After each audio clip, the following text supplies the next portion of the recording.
I've gone camping dozens of times in my life, but there's one trip I'll never forget.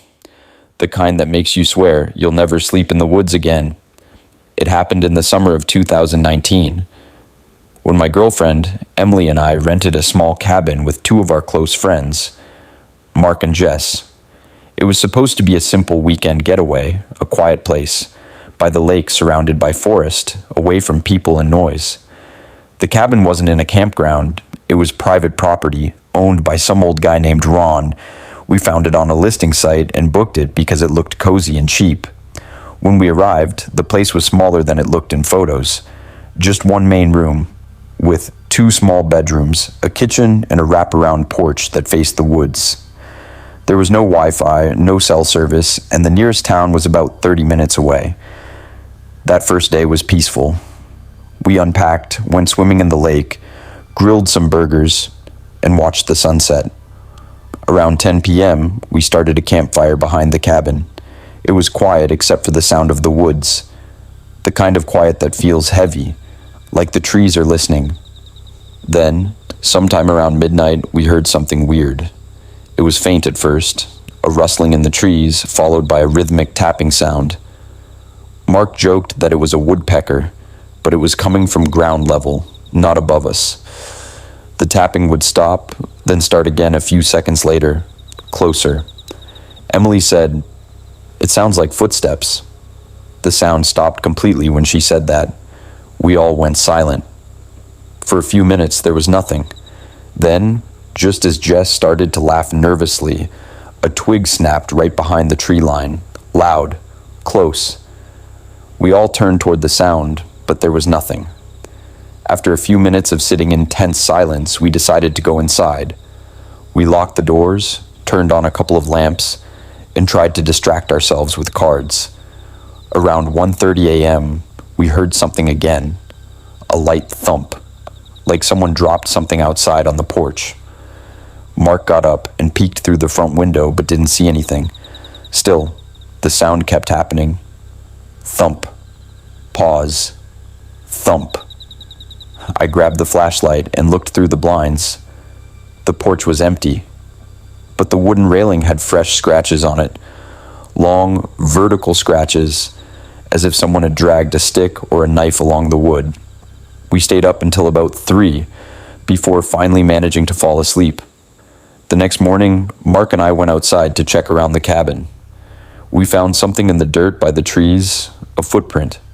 Bare, human, long, and deep enough to tell whoever left it was heavy. It looked fresh. Emily wanted to leave right away, but I convinced everyone to stay one more night. We told ourselves it was probably some drunk hiker or a local messing around. That evening we tried to relax. We cooked, watched the sunset again, and even laughed about how paranoid we were being. For a while it felt normal, but as soon as it got dark, the noises started again. This time, it wasn't footsteps. It was humming. A low, tuneless hum coming from the woods behind the cabin.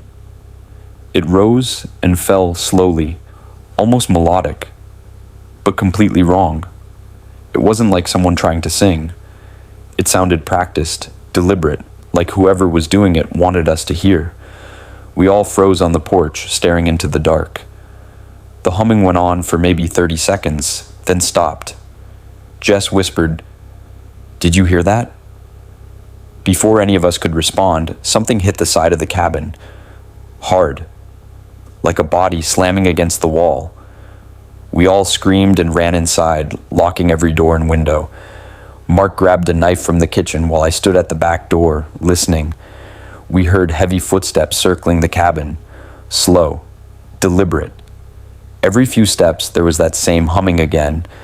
Closer each time. It went on for nearly 10 minutes before fading into the distance. We barely slept that night. Every creak made us jump. Around 4 a.m., we heard something metallic clanging outside, like someone tapping a piece of metal on the porch railing. When the sun came up, I finally opened the back door. On the porch railing, carved into the wood, were 3 letters, STY. I still don't know what it meant. We packed up in a panic and drove to the nearest town. I told the owner, Ron, what had happened, but he didn't seem surprised. He just looked at me for a moment and said, "You should have stayed inside when it got dark." That sentence stuck with me. I asked what he meant, but he just shook his head and said, "Not everyone out there's normal." I thought he was being dramatic, but a few days later, I got curious and looked up the area. The cabin was near a small ghost town that had been abandoned in the late 90s. According to old reports, a man who lived there used to walk through the woods at night, humming to himself, until he disappeared. Locals said he never left.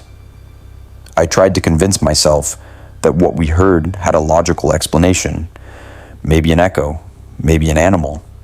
But deep down, I knew that humming didn't come from any animal. A few weeks later, Emily called me late at night, panicked. She said she was lying in bed with the window open when she heard it again. The same humming, faint but unmistakable, outside her apartment. She moved out the next week. I haven't gone camping since that trip. I can't even sleep with the window open anymore. Every time I hear wind passing through trees, I think about that sound. The low, steady hum drifting through the woods, getting closer. And sometimes, when I wake up in the middle of the night, I swear I can hear it again, right outside my window.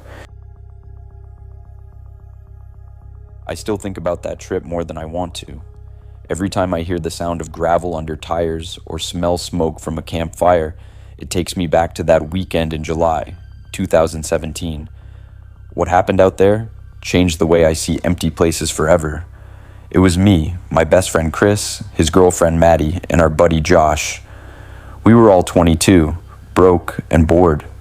Chris had borrowed his dad's old pickup and found a camping spot deep in the mountains of northern Idaho. He'd read about it on some off-road forum.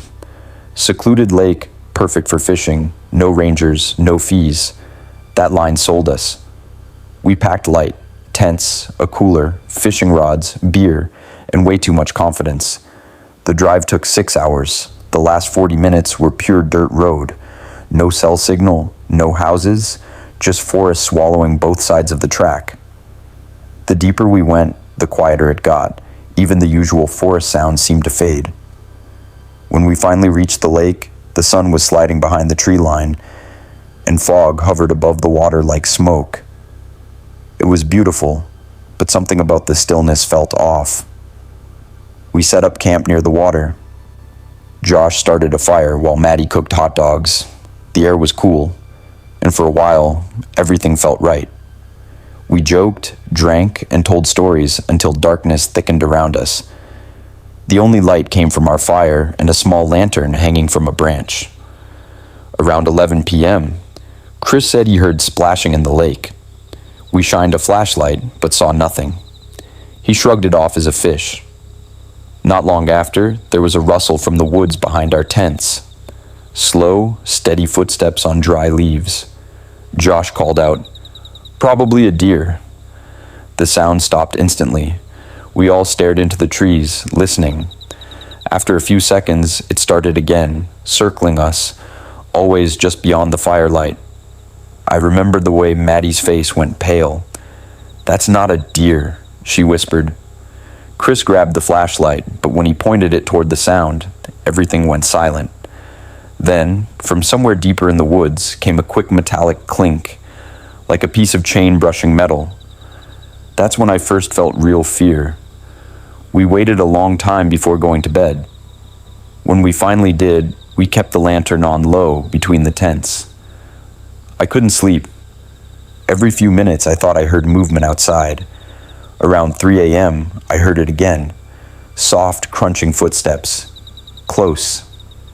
I peeked through the flap and saw a shape standing near the fire pit. A person. Not moving, just standing there, facing the tents. I whispered Chris's name until he stirred. He looked out too and froze. The figure was still there, maybe 20 feet away. I could make out a jacket, messy hair, and the faint glint of light reflecting off something in their hand. Chris unzipped the tent halfway and yelled, "Hey, you good, man?" The figure turned its head slightly, then bolted into the woods. We jumped out, flashlights scanning everywhere, but the forest swallowed him instantly. No sound, no tracks we could follow in the dark. We stayed awake the rest of the night with the fire burning high. The next morning, we debated leaving. Josh argued it was some hiker who got lost, but none of us truly believed that. We hadn't seen another car for miles on the way in. Still, we stayed. Mostly because leaving would mean admitting how scared we were. That day, we tried to relax. We went fishing, swam, tried to laugh it off. By sunset, the tension had eased a bit. Then Maddie noticed something near the tree line across the lake. A shape again, half hidden between trees. Too far to see clearly, but tall. Watching. We stood there staring until it stepped back and disappeared. Josh shouted across the water, but his voice just echoed back. We went back to the fire early and built it larger than before. None of us wanted darkness at our backs. Around 10 p.m., the woods fell silent again. No wind, no insects. Then came the first sound, a whistle. 3 short notes, low and shaky from somewhere beyond the trees. Chris whispered, "It's a signal." Another whistle answered, farther off. We killed the lantern instantly, crouching by the fire. My heart hammered so hard I could feel it in my throat. The first whistle came again. Closer this time. Then something moved between the trees, fast. A branch snapped. Maddie started crying quietly. We decided right then to leave. We stuffed what we could into the truck and left the tents. I drove because Chris's hands were shaking. The headlights cut through fog, and as we turned onto the dirt road, something flashed across the beam. A man running.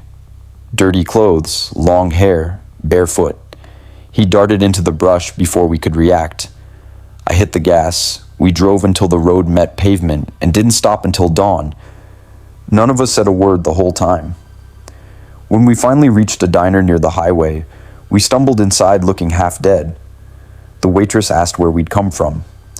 When we told her the lake's name, she frowned. "You shouldn't be out there. People go missing around those woods every few years."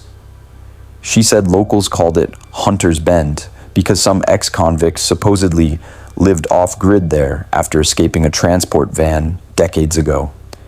They never found him. People still claim to hear him whistling at night. We all just stared at her.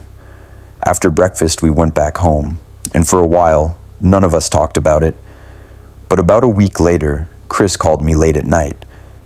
He sounded panicked. Someone had been leaving small piles of rocks on his porch, 3 stones stacked on top of each other, the same way we'd seen near our campfire ring that first night.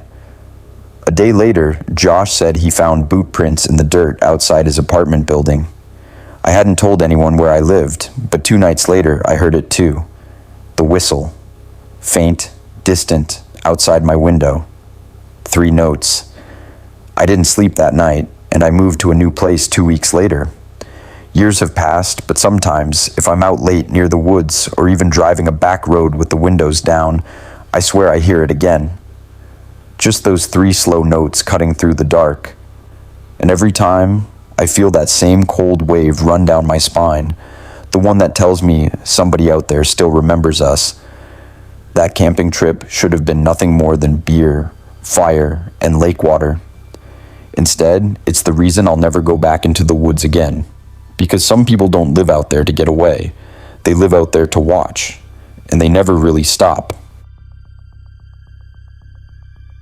I went on a camping trip with 3 of my closest friends last summer, out in the Mojave Desert, and even though we thought we were prepared for anything, what happened that night is something I still can't explain away with logic. I've told this story only a handful of times, and every time I do, I feel that same cold, crawling feeling on the back of my neck like I did out there. My name's Ethan, and I've known these guys, Mark, Liam, and Jesse, since high school. We've done countless hiking trips and camping weekends over the years, but this one was supposed to be special. It was late July, brutally hot during the day, and we wanted somewhere quiet, far away from tourists. Mark found a location online called Ghost Ridge Canyon, a remote stretch deep in the Mojave that used to be a mining area back in the 1950s. It wasn't on any main road, but people occasionally went there for off-road adventures or stargazing. The plan was to camp one night under the open sky, grill some food, and head back the next morning. We left Los Angeles in the afternoon, driving Liam's old pickup. The desert felt endless as we got deeper in, the air shimmering with heat waves. There was barely a sign of life, just sand, brush, and distant rocky cliffs. We lost cell service about an hour in, which didn't surprise us. When we finally reached Ghost Ridge Canyon, it was around 7 p.m., the sun dipping low and throwing long orange shadows across the sand. There were old mining signs and a half-collapsed shack nearby, probably used by prospectors decades ago. We parked near a rocky ledge and started setting up camp. We joked around, took some photos, and started a fire once the sun disappeared. The temperature dropped fast, like it always does in the desert. The stars came out clearer than I had ever seen before, so many that it almost felt fake. Around 9 p.m., we grilled some food, cracked open a few beers, and told stories. Everything felt perfect for a while. But sometime around 10:30, Jesse noticed something. He said he saw lights in the distance, maybe a couple hundred yards away, just faint pinpricks moving slowly across the desert floor. We turned off our lantern to look, thinking it might be another group camping nearby, but the lights didn't behave like headlights or flashlights. They moved irregularly, sometimes stopping, sometimes drifting sideways. Mark shrugged it off as off-roaders or someone exploring, but there was something strange about it. It was dead silent out there. No engines, no sound of footsteps or voices, just the faint glow moving between the dunes. After a few minutes, the lights faded out completely, and we laughed it off, though I could tell everyone felt uneasy. Around midnight, we decided to turn in. Mark and Liam shared one tent, and I shared with Jesse. The air was still and dry, and I remember lying there listening to the faint crackling of the dying fire outside. I must have dozed off for about an hour when Jesse shook me awake. He whispered, "Ethan, do you hear that?" At first I didn't. Then I caught it. A faint metallic sound, like something tapping or dragging against metal. It was distant but steady, maybe coming from near the truck. We both sat quietly, straining our ears. The sound came again, metal scraping, then a short pause, then a dull thud. Jesse wanted to check, but I told him to wait. It stopped after a few seconds, so we figured maybe it was just the wind, or something shifting in the heat. But the air was completely still. The desert doesn't make noise like that unless something's there. We eventually fell asleep again. When I woke up, it was around 2:40 a.m., and the sound was back, but louder. This time it wasn't metallic. It was the sound of gravel crunching, like someone walking just outside the tent. I froze. The steps were slow, deliberate, and they circled the tent. Jesse's eyes were wide open in the dim light from the dying embers outside. Neither of us moved or breathed. The steps paused right behind us. I could see a faint shadow through the fabric, tall, human-shaped. Whoever it was stood there for what felt like a full minute before moving toward the other tent. I heard Liam stir and whisper something like, "What the hell?" followed by a muffled, "Who's there?" The footsteps stopped again, then silence. Total silence. None of us dared go outside. After a few minutes that stretched on like hours, I heard the crunch of footsteps moving away, fading into the desert. Jesse whispered, "That wasn't the wind." I couldn't even respond. I gripped my flashlight but didn't turn it on. Eventually, exhaustion won, and I drifted in and out of a restless sleep. When the sun finally came up, we all stumbled out of the tents. No one said much, but we all looked pale. The sand around our camp was disturbed, clear footprints circling both tents, leading off toward the ridge. Mark pointed to the truck. The passenger door was open. We were certain we'd locked it the night before. Inside, things were shifted around. Our cooler was unlatched, the map was on the floor, and the glove box was open. Nothing was stolen, not even the cash Mark kept in the center console. It was like someone had just looked through our stuff. Liam thought maybe some drifter came across us in the night, But even that didn't explain the footprints. They didn't look like normal hiking boots. They were narrow, long, almost barefoot, but deeper at the heel, as if the person had been walking barefoot on the hot ground for hours. We packed up fast, throwing things into the truck. We didn't even bother making breakfast. I remember the air feeling thick, like the silence was pressing on us. Just as we were about to leave, Jesse froze and pointed at the ridge behind the campsite. There was someone standing there. It was hard to see clearly in the heat shimmer, but it looked like a tall figure wearing a dark hoodie or jacket, just watching us. We yelled out, but the figure didn't move. It stood completely still. Then, when I blinked, it was gone. We piled into the truck and started driving, the tires kicking up dust behind us. We didn't speak for the first 20 minutes. Then Mark, who was driving, said quietly, "Did you guys see that thing in the mirror?" We all turned. At first I didn't see it, but then, in the cloud of dust behind us, there was movement. Someone running, fast, keeping pace with the truck for several seconds before disappearing into the dust. None of us wanted to believe it, but all four of us saw it. We drove until we hit the highway, where we finally got service again. Mark wanted to call the police, but what were we going to say? That someone was running after us in the desert? We stopped at a diner in Barstow, shaken and exhausted. While there, Jesse went to use the bathroom and came back pale as a ghost. He said he saw the same footprints, bare, long, and deep, behind the building near the dumpsters. We left immediately and drove straight home. Weeks went by before any of us talked about it again. I tried convincing myself it was a hallucination or a trick of the desert light, but deep down, I knew better. About a month later, I was scrolling through a Mojave community forum online, and I found a thread titled Ghost Ridge Wanderer. Locals were warning campers to stay away from the area. People reported seeing a man wandering at night near campsites, barefoot, tall, sometimes wearing a hood, always watching from a distance. A few said they'd woken up to find their tents unzipped or their cars rummaged through, but nothing stolen. The last post on the thread was from 2 years ago. It mentioned that the sheriff's department had investigated after someone went missing nearby. The car was found abandoned, doors open, gear scattered, no trace of the people inside. Reading that sent chills through me. I never told my friends what I found. We never went camping again after that. Sometimes I still think about that night. The way the footprints circled us, the figure standing by the ridge, the sound of footsteps in the sand. It makes me wonder if that person, or whatever he was just passing through that night, or if he's still out there in the desert, waiting for someone else to wander too far into the wrong place. And every time I see a picture of the Mojave, that same crawling feeling returns, like he's still watching from just beyond the dunes, waiting for the next firelight to appear.